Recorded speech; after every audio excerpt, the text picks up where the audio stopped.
اعوذ باللہ من الشیطان الرجیم، بسم اللہ الرحمن الرحیم۔ ناظرین، میں آپ کا ہوسٹ حافظ احسان الہی زہید یزدانی آفیشیل چینل سے آپ سے مخاطب ہوں۔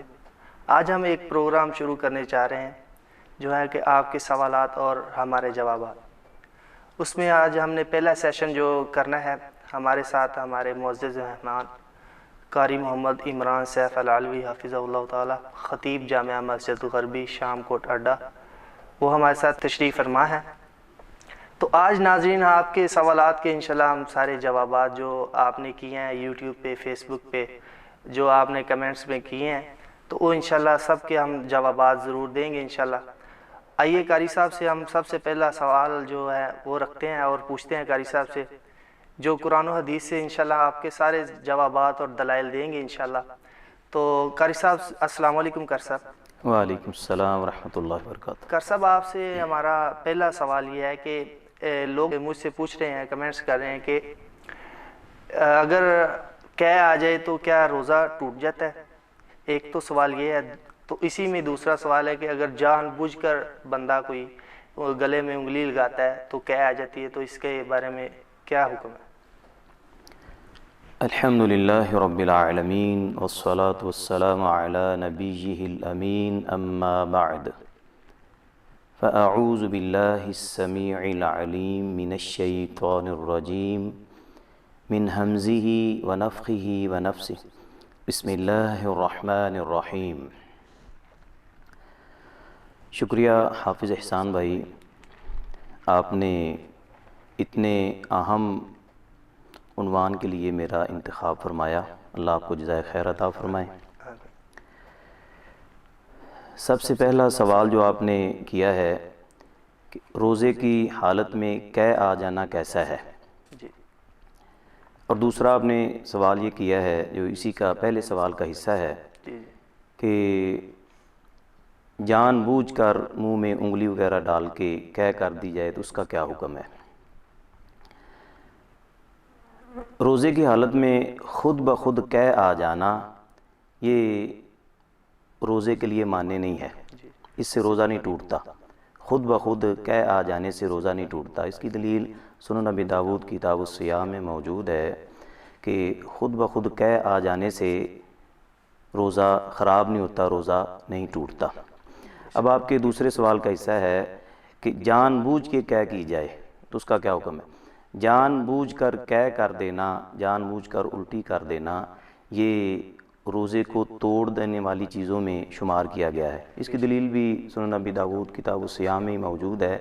جان بوجھ کر خود سے قے کر دینا روزے کو توڑ دیتا ہے، روزے کو فاسد کر دیتا ہے۔ بے شک۔ اچھا شیخ، اس میں ایک اور بات آ رہی ہے کہ اگر کسی بندے کو معدے کی پرابلم ہے، جگر کی پرابلم ہے، اور اس کی وجہ سے اس بندے کو قے آ جاتی ہے اور وہ اسی کے لیے کوئی میڈیسن یوز کر لیتا ہے، مثال کے طور پر کوئی انجیکشن کسی ڈاکٹر سے لگواتا ہے، تو کیا شرعی حکم ہے؟ قے کو روکنے کے لیے انجیکشن کا استعمال جو ہے وہ دوران روزہ تو کرنے سے گریز کرنا چاہیے۔ ہاں، سحری کے وقت اور افطاری کے وقت انجیکشن کا استعمال جو ہے یہ شبہ اور شک سے بالاتر ہے۔ دوران روزہ انجیکشن جو ہے وہ لگوانے سے گریز کرنا چاہیے۔ ویسے بھی قے اور الٹی کو روکنے کے لیے کوئی میڈیسن وغیرہ استعمال کر لینے میں کوئی حرج نہیں ہے، یہ بھی ایک بیماری کی وجہ سے ایسا ہوتا ہے، معدے کی پرابلم کی وجہ سے ایسا ہو جاتا ہے۔ تو سحری کے وقت اگر قے کو روکنے کی کوئی سیرپ وغیرہ یا کوئی دوائی استعمال کر لی جائے تو اس میں شرعاً کوئی قباحت والی بات نہیں ہے۔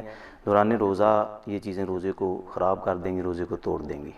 اچھا شیخ، یہ جو شوگر والے مریض ہوتے ہیں ان کے لیے روزہ رکھنا کافی مشکل ہوتا ہے، بھوک برداشت کرنی بہت مشکل کام ہے، اس کے لیے انسولین استعمال ہوتی ہے جو لگانی پڑتی ہے ان کو، شوگر والے مریض کو، تو کیا وہ روزے کے درمیان لگا سکتا ہے یا انجیکشن لگوا سکتا ہے، یا کسی بندے کو کوئی اور بیماری ہے وہ کوئی انجیکشن وغیرہ لگوا سکتا ہے؟ انجیکشن کی ہم یہاں پہ جو ہے وہ دو صورتیں کر لیتے ہیں، دو شکلیں بنا لیتے ہیں۔ پہلی قسم انجیکشن کی یہ ہے کہ ایک انجیکشن ہوتا ہے بطور غذا، جسم کو قوت اور طاقت پہنچانے کے لیے، غذائی مواد پہنچانے کے لیے، جسم کی غذائی ضروریات پوری کرنے کے لیے ایک انجیکشن ہوتا ہے۔ ایسا انجیکشن تو بالاتفاق لگوانا جائز نہیں ہے۔ ایسا انجیکشن جو وجود کے لیے غذا مہیا کرنے کا باعث بنے، ایسا انجیکشن بالاتفاق جائز نہیں ہے روزے کی حالت میں۔ جیسے کہ آپ کی بھوک جو ہے بھوک ختم کرنے کے لیے، پیاس ختم کرنے کے لیے، یہی آپ بات کر رہے ہیں کہ وہ ختم کرنے کے لیے وہ ایسی چیزوں کے لیے استعمال نہ ہو؟ جی، بعض انجیکشن ہوتے ہیں اور ڈرپس وغیرہ ہوتی ہیں جو مریض کی بھوک کی ضروریات کو پورا کرنے کے لیے ہوتی ہیں، جی جی تو ایسا انجیکشن جو ہے جو بھوک کی غذائی ضروریات کو پورا کرنے کے لیے اور جسم میں قوت اور طاقت پیدا کرنے کے لیے استعمال ہوتا ہے، اس کو بالاتفاق دوران روزہ جو ہے وہ لگانے سے علماء نے منع کیا ہے۔ دوسری قسم انجیکشن کی ہے جو کسی درد اور تکلیف کو روکنے کے لیے انجیکشن لگوایا جاتا ہے، تو ایسے انجیکشن میں بعض علماء کی یہ رائے ہے کہ وہ کہتے ہیں کہ ایسا انجیکشن لگوانے سے کوئی حرج والی بات نہیں، ایسا انجیکشن درد وغیرہ کو روکنے کے لیے وقتی طور پہ لگوایا جا سکتا ہے۔